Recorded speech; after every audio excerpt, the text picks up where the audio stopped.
Bom dia, pessoal. Eu sou o professor Carlos Henrique e eu vou começar a dar aula para vocês, primeiro ano D. E a gente vai falar um pouquinho sobre química, mais especificamente um pouco sobre o histórico da química. Então, agora eu vou passar uns slides para vocês. A gente vai comentar um pouquinho sobre o que é a química, propriamente dita. Beleza? Então, vamos lá.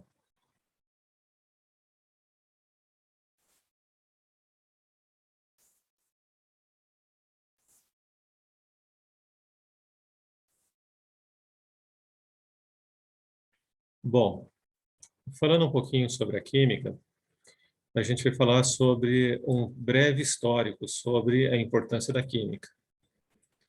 Então, a química, na verdade, ela se inicia há aproximadamente 16 bilhões de anos, com o Big Bang e a nucleossíntese, que é a formação do hidrogênio e do hélio, dentre outros elementos, e a consequente formação do universo.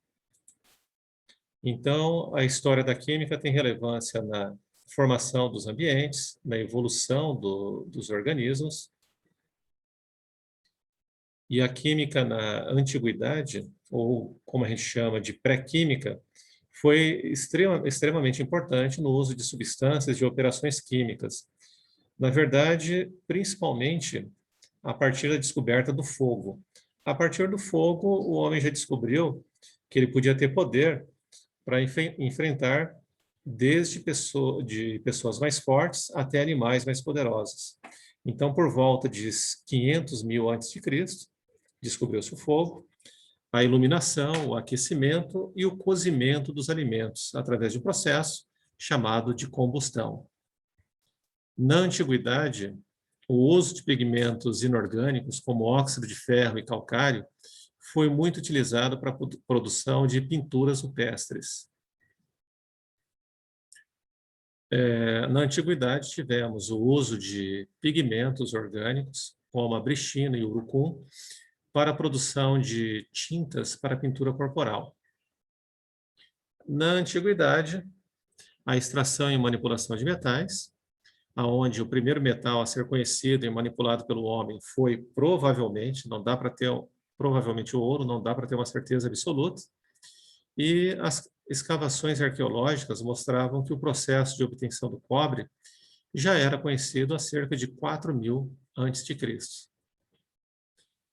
Na antiguidade, o uso dos metais em função de sua importância chega a nomear etapas do desenvolvimento da civilização humana, como, por exemplo, a Idade do Cobre, a Idade do Bronze e a Idade do Ferro. Na Antiguidade ainda tivemos os primórdios da atividade química e a prática que veio logo em seguida da parte teórica.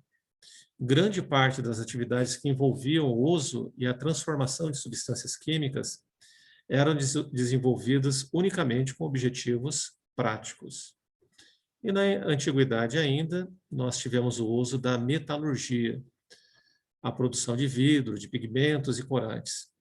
Na verdade, inúmeras atividades arqueológicas provam que os antigos egípcios dominavam os processos químicos para o isolamento e combinação de metais, isso já há milhares de anos antes de Cristo. Na verdade, a parte de perfumaria, o Egito Antigo já tinha um domínio bem interessante.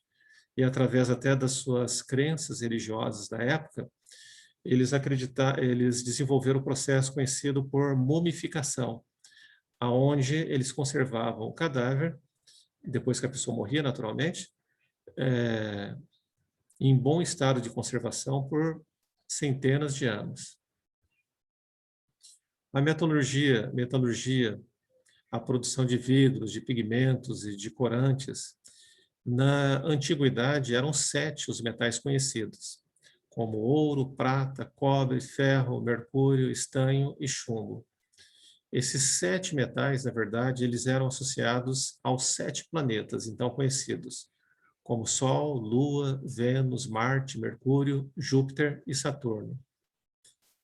Na antiguidade ainda, a metalurgia serviu a produção de vidro, de pigmentos e corantes. Algumas dessas associações entre os metais e planetas eram claramente devidos à cor, e como, por exemplo, o ouro com o Sol, a prata com a Lua, o ferro com Marte, que Marte é um planeta vermelho, né? Alto teor de óxido de ferro em seu solo,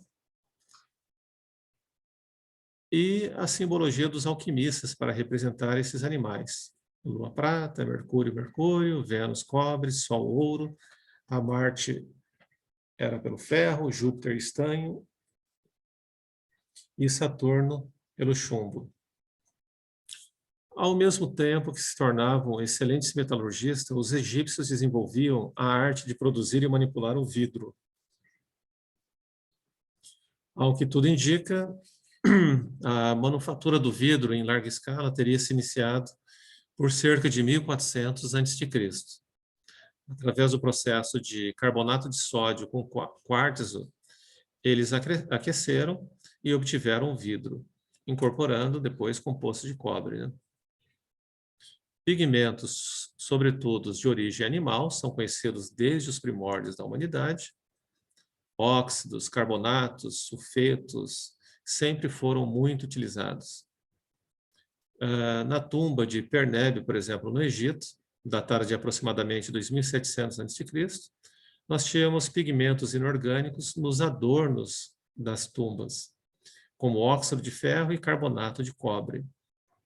Os óxidos de manganês e alguns fosfatos já eram utilizados em cerâmicas gregas, por 1500 a 500 a.C., e o famoso corante índigo azul, muito usado para tingimento em tecidos, obtidos a partir de uma espécie vegetal, que é o índigo, já era obtido pelos egípcios durante a 10ª e 8ª dinastia.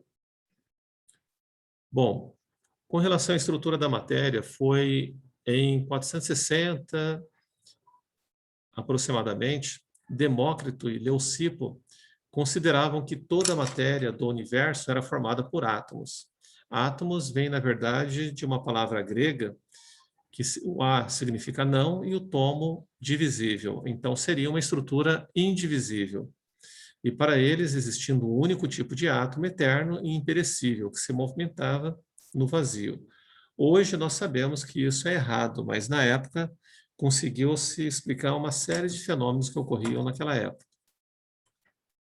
Com relação à estrutura da matéria, as descobertas posteriormente feitas sobre a estrutura da matéria demonstram que as ideias de Demócrito e Leucipo estavam em essência correta, mas não tão correta assim devido ao que foi comentado hoje em dia.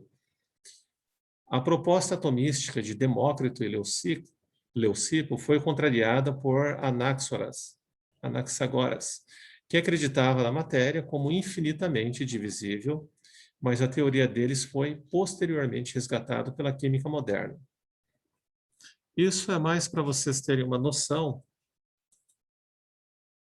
sobre o que é a química, sobre o que vocês estão estudando na química, e a química funcionando como um processo de aprendizagem e conhecimento, que começa desde muito tempo atrás, há 10 mil anos, 20 mil anos, não importa, mas faz muito tempo atrás, e sua evolução ao longo do tempo. Hoje nós temos como correto que o átomo, na verdade, é o quê? É uma estrutura formada por um núcleo, esse núcleo é carregado positivamente, e dentro desse núcleo nós temos prótons, que são formados de partículas positivas, e os nêutrons, que são formados de partícula negativa. E ao redor nós temos a eletrosfera, que é formado por elétrons, que possuem, por sua vez, carga negativa. Pessoal, isso é apenas um embasamento para a gente saber o porquê que a química funciona desse jeito. Então, eu espero que vocês tenham gostado e a gente se vê numa próxima aula. Um abraço e até a próxima.